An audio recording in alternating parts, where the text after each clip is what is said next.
So this is gonna be a good one. We got one clip for the warm up.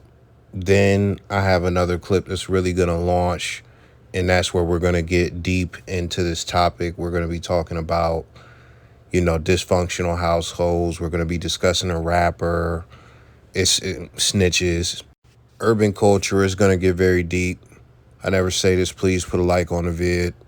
We gonna get to it. These women don't want to do it on their own. A lot of them have to do it on their own because you have a lot of men that don't step up to the plate. I can't agree to that. You have a lot of men that are in a lot of I can't agree situations to that. and they don't step up to be good just like fathers. that woman- Wait, let me finish though, Mozzie. They don't step up to be good fathers. sorry. They don't take care of the household. So she has to abort to the $2 rent to make sure that she's able to feed her kids. You have a lot of men, i.e., Vaughn, you didn't marry either one of your baby mamas. So that's a product right in itself of a broken home created by a man. But that's So a what lot I of, never let me wanted finish, to marry but let them. me finish this. What I'm saying, a lot of these women don't choose these things. They're given the cards and they play the cards right. Because at the end of the day, you have a lot of women, i.e. your mother that you just set up here and say, raised you and took care of your household and made sure that she was good and took care of your responsibilities. She didn't want to do it on her own. She had to do it on her own. So maybe if a lot of men start stepping up to the plate, and I wasn't saying that I don't understand, I'm almost done. I wasn't saying that I don't understand the story of a black man because I'm black before I'm gay.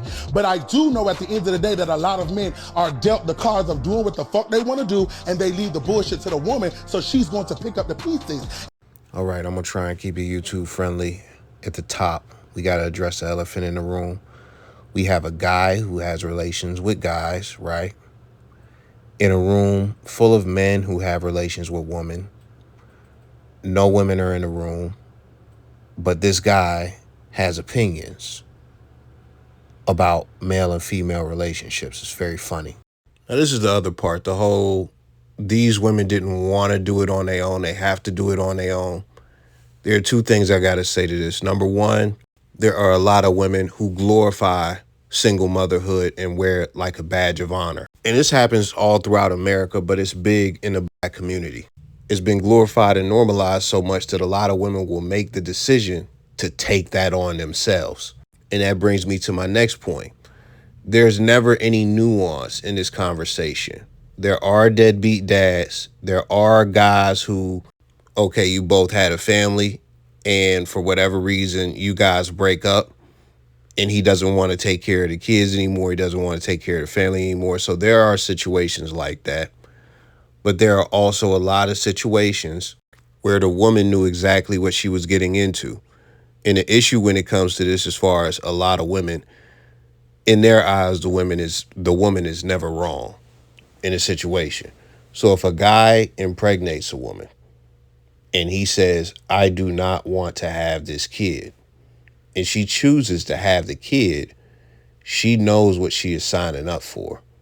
Then on top of that, we also have the government set in place to hold him accountable by putting him on child support. And he could be sent to jail for not paying it. So it's not like these dudes get off scot-free. And when you look at anything in alignment with that, they made the choice to be a single mom. But when you have somebody like a gay man who is an ally or a woman who is in code with other women, they are going to absolve women of all responsibility for their choices when we have this conversation, and all the blame goes on men. In every scenario, there's never any nuance. It's always men's fault. What about like a rat? Have you ever heard A rat? No, Yeah, I done no. dealt with a nigga and I found out he was a rat. I was pregnant by a guy that I found out he told, and I got an abortion at 5 months. because he was a rat? Wow. You heavy on them cowards. How like, but what they got to do with the baby though?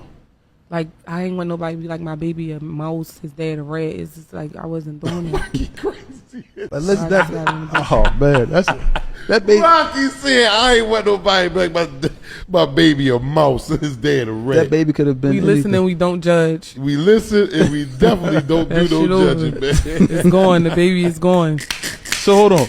So how did you find out that he was a rat? How The you find out? neighborhood, they came and told me, like Rocky. So some young boys from down my way that I grew up with. One day, I'm sitting on my baby dad block, and they came and said, "Rocky, come here. We gotta tell you something." I said, "What's up?" And he said, "The nigga a rat." I said, "The nigga a rat." Yeah, I asked him. See, this is a gutter bitch, and I ain't gonna get too much into that. And she's saying rat in terms of the dude snitched or told or whatever. They from Philly. The guy on the couch who said the baby could have been anything and was so devastated that there was an abortion. This is why I don't really I don't really have a stance when it comes to abortion, but I'm not just every baby should live, because this is the thing. A lot of babies are in foster care. There are a lot of kids who are not taken care of.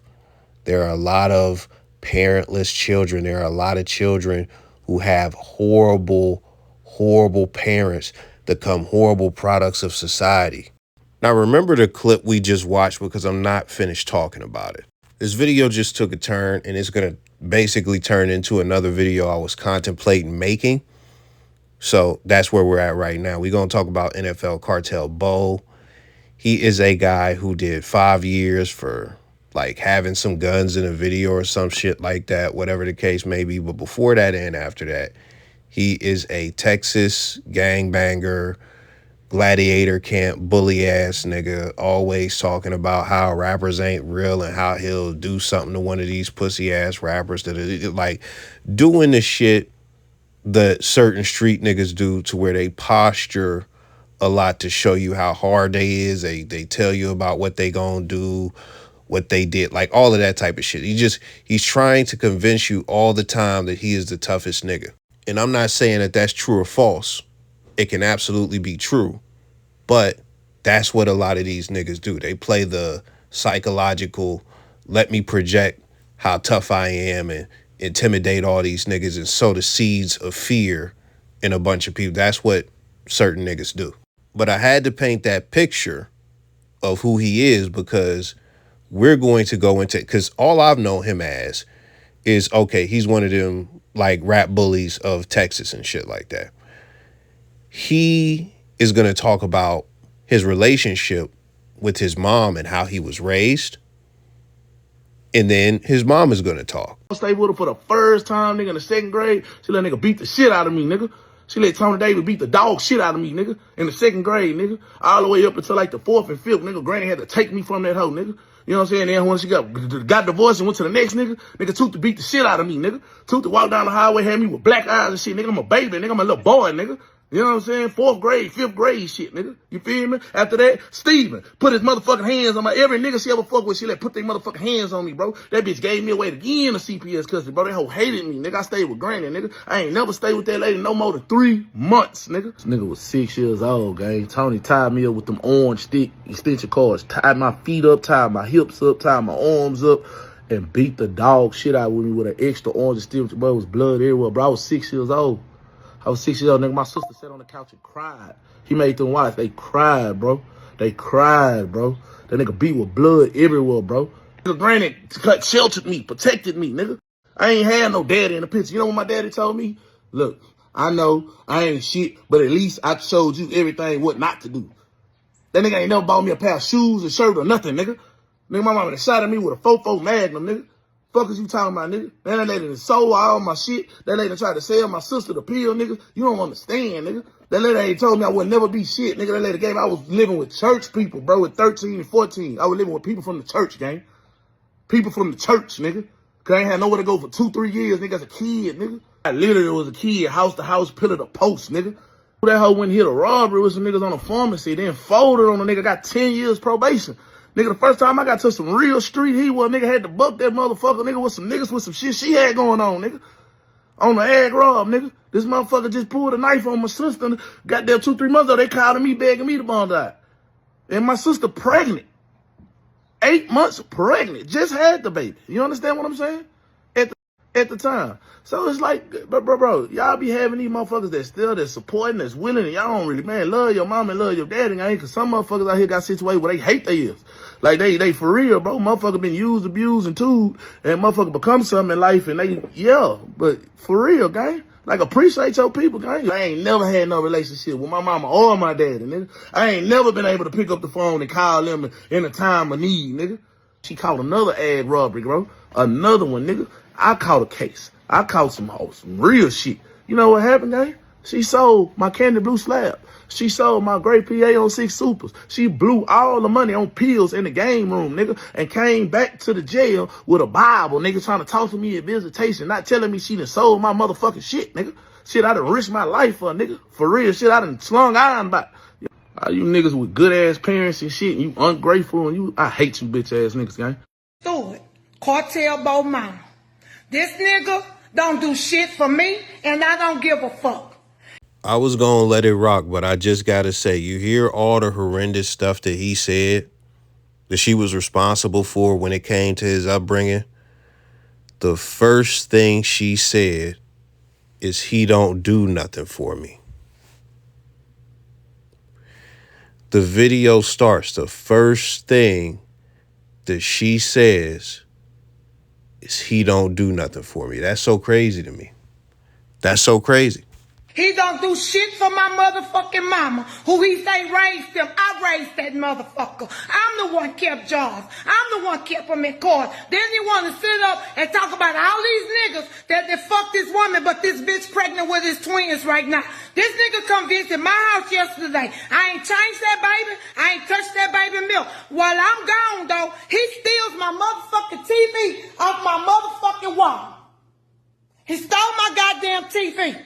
Hobo NFL cartel is a fake. He ain't never been shot. He shot himself in the motherfucking leg. He ain't no gangster. He can't fight. If you kick the left leg, you gon' get him because he got a hole in that motherfucker. I don't ask my son for no money. I don't ask my son to do shit for me. He say he love his granny so much. He don't come see her. He ain't came to see my mama since he been out of jail more than the fingers and toes I got. He's a bitch nigga. But today, he going to jail. Who steals their mama TV out their living room? Because you brought your retarded ass here, made your baby a bother, changed your baby motherfucking diaper, and you steal my TV, knowing that I'm taking care of my 90-year-old mama, your granny, who you never talk about. You always talking about she did this. Your mama ain't raised your bitch ass. I raised that bitch. He can talk about me all the fuck he want. But I work 2 jobs. And so, what I have to say, not no pussy either. This my mama right here. He don't do shit for me, nor my mama. But he come here steal a TV, he's a weak, broke ass bitch. The motherfucker shot himself in the leg. He was a Crip, a motherfucking blood before he was a Crip. He was 17. That nigga wore red. That nigga's a bitch nigga. Who steals their mama TV? All I got when I'm over here trying to take care of my mama. What the fuck am I gonna do with assimilate? He the one made his baby a diaper yesterday, a bottle and a diaper yesterday. Nobody in this house touches baby. But this bitch nigga want to come and steal from me. The police on their way. Burglary of habitation, and I'm finna send the pistols to that motherfucker studio with the police. I'm gonna take everything in that motherfucker. Fuck my son. He ain't nothing but a liar. He sit up and talk like he know this and know that. I'm tired of giving that bitch a pass. When he stole this TV at my house from me and my mama, he fucked up. I'm tired of lying. He don't do nothing for us. He don't fuck with the family. My nephew gave him all this money and sent him commissary to make that video fresh out the feds. That bitch ass nigga came out broke. Now, outside of him taking the TV, there's a difference between their 2 videos, and I'm not going too in-depth about their situation because it's real personal, I know they put it on the internet, whatever. But his video is talking about how bad his upbringing was, how she didn't really raise him, et cetera, right? Her video is character assassination. Shit that don't really impact.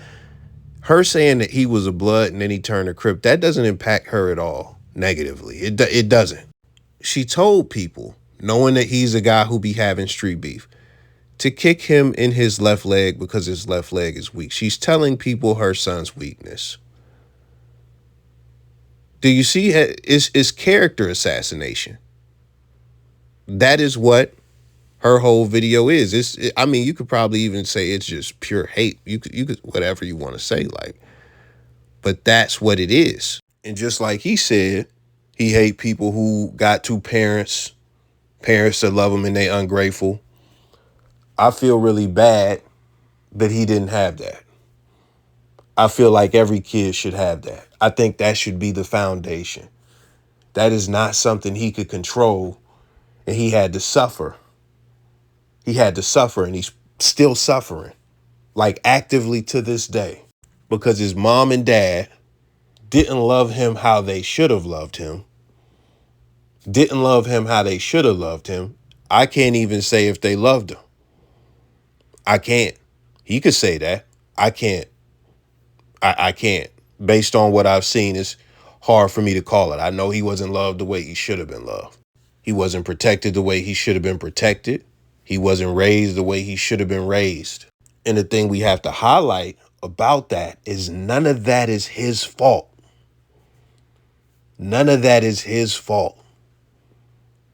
Zero responsibility goes on his shoulders for how he was raised and the environment he had to adapt to, all of that stuff, right? Now, when you get to a certain point in your development, you know right from wrong, and you got to make choices. So as far as what he's perpetuating to this day, who he decides to be to this day, as an adult, yeah, he has to take responsibility for that. And I'm sure he does. But when we talk about the foundation that even got him into this cycle, it is 100% his parents' fault for sending him down this trajectory. And I know if you come from the hood, like it's people who come from shit like this and still overcome the odds. When we talking about kids are easily influenced. I don't want to go too deep on that point or just any of these points really about him. I just want to say, after we get past all of this, like just the parents not really doing their job, not really loving their kids, and me feeling bad that he had to deal with that, we have to look at two things. The two things is, number one, the dysfunction amongst them, right? There's a lot of family dysfunction that they have going on. And when you get past that, this is one of the most important things that people overlook. His upbringing is what created him, is a product that was pushed out to society. He is a felon. He is, I already told you, he's a gladiator camp, super intimidation, shootout ass nigga. Like, that's who he is. Like, he's super thug. Like that, he's a menace to society, literally. And he's hanging around a bunch of people, bunch of dudes who are also the same. Disruptive menaces to society. That's just what it is. So when you have this type of household or this type of parent, that's the product that it could put out there. And that type of product ruins the community. There are a lot of hoods around America. There are a lot of black communities that had businesses, right? And most of the people benefit from the businesses. Most of the people in the community, but they're always in poverty, right? A few set of people who really fuck things up for everybody. A select few that fuck things up for the majority. It might be St. Louis or Chicago, one of them cities, man. They got something to where they shut down the grocery stores, and there's no grocery stores or no food or nothing like that for miles and miles and miles on this side of town, right? So people got to travel really far just to get food. And the reason that was, and it was a part of a grocery store chain shutting down a lot of its locations. But niggas was stealing a lot of shit out of them grocery stores. And the thing about it is, that's not the majority of us. But the few fuck it up for all of us. I even seen something recently where it was a video of some niggas sit like the convenience store dude sleeping on a gas station or convenience store shelf or whatever. He was sleeping behind a desk. And then a dude is in there running and stealing a bunch of shit in there and running out, and they laughing about it. These guys are like anywhere from 19 to 23 doing this shit. Shouldn't be doing it. But this is how fucked up the community is. I see a guy that's definitely 50 something. And he's in the comments talking like this is a rite of passage. Like, yeah, I remember when me and Duder used to do. Like, what? That's why we don't be having shit. That's why we don't be having shit. That's just me keeping it a whole band. So now that I gave you that understanding, let's go back and watch a piece of this clip. I was pregnant by a guy that I found out he told, and I got an abortion at 5 months. Because he was a rat? Yeah. Wow. You heavy on them cowards. How, like, but what they got to do with the baby, though? Like, I ain't want nobody to be like my baby a mouse, his dad a rat. It's just like I wasn't doing it. Crazy. Like, listen, I just got an abortion. oh, man. That baby. Rocky said, I ain't want nobody to be like my baby a mouse and his dad a rat. That baby could have been We listen and we don't judge. Gentleman on the screen said what that got to do with the baby. Let's address that first. The baby, what he's failing to realize is that she had a baby with a street dude. She was about to have a baby with a street dude. So that's one red flag. It's one red flag. And I know some people, oh, nigga, this shit, I was raised by a street nigga. Oh, man. That is a wild card. When we talking about a degenerate male, that is a wild card. Are there some people who are in the streets who raise good, square kids? Yes. Yes, there are. But there are some people who influence their kids to do bad. There are some people who have multiple kids, and some of the kids turn out to be squares, but one of them turns to the streets. So, and even then, there are square parents who they kids turn to the streets and stuff like that. But there's absolutely a higher possibility and probability of that happening. And don't talk about somebody who's like the plug or fucking a gangbanger. Sometimes these motherfuckers will hand their kids a pack, or they will hand their kids a bandana. Like there are people who do that. Like my whole family. Watch these gangbanger interviews. Oh, nigga, my whole family blood. So it's like, how could I do like shit? My dad blood, my mom blood, nigga, my cousin blood, my bigger brother blood. Like shit. What else was I gonna be? So that's the thing. Like you when you got a gangster as a father, like that's a red flag first. So like that don't got nothing to do with the baby. That has everything to do with the baby. We always talk about pick better, right? We always say pick better. That's a bad pick. That's a bad pick. So that's one. That's one thing.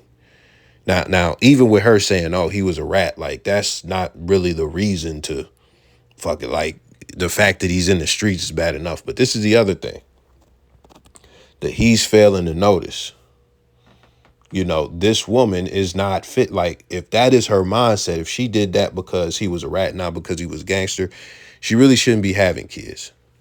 She really too street adjacent. She's a hood rat herself. So she's not gonna put a good product out into society, if I'm being honest. Just I could just smell the gutter on this bitch.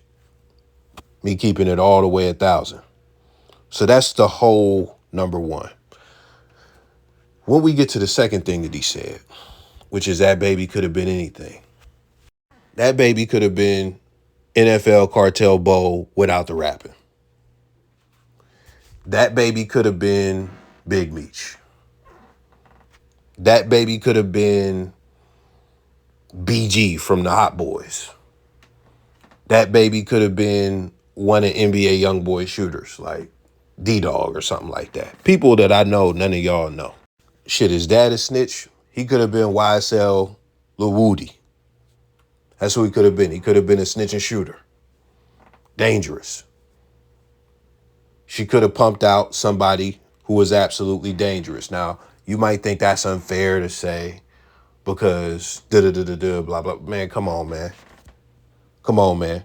I already showed you one example.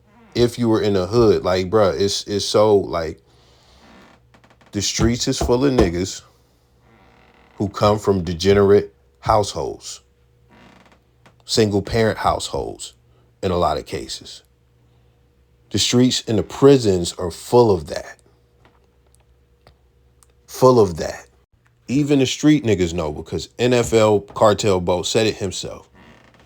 He said it himself, man. He hates niggas who are ungrateful, who had two loving parents and they don't appreciate. Like, he hates those motherfuckers because he knows his life would not be, he wouldn't even be anywhere in the same realm of person if he had that. Shit, if he had that, they probably wouldn't even want him in the environment as far as the exact neighborhoods that he grew up in. They would probably be fighting to get out of those neighborhoods. But that's all I got for you today, man. Let me know your thoughts. I'm gone.